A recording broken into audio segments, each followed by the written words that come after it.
திருவள்ளூர் மாவட்டம் திருத்தணி முருகன் கோவிலில் 100 ரூபாய் கட்டண தரிசன பகுதியில் மின்விசிறி கழன்று விழுந்ததில் வரிசையில் சென்ற வேலூர் பெண் பக்தர் மண்டை உடைந்ததோடு அவரது மாமனாரின் கண்ணில் பட்டு பார்வை குறைபாடு ஏற்பட்டதாக கூறப்படுகிறது.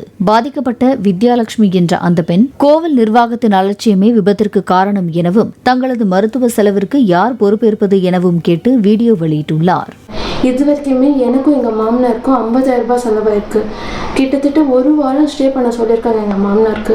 எவ்வளோ செலவாகும் ஒன்றும் புரியல சார். கேட்டதுக்கு 2 லட்சம் ரூபாயாச்சும் ஆகுன்றாங்க. ஏன்னா அவருக்கு அந்த வீக்கம் குறைஞ்சி மறுபடியும் ஆப்ரேஷன் பண்ணுறதுக்கு 2 லட்ச ரூபாய் ஆகுன்றாங்க. எனக்கு என்ன ட்ரீட்மெண்ட் நடக்க போகுதுன்னே எனக்கு தெரியல சார். இது என்னோட சிடி ஸ்கேன்.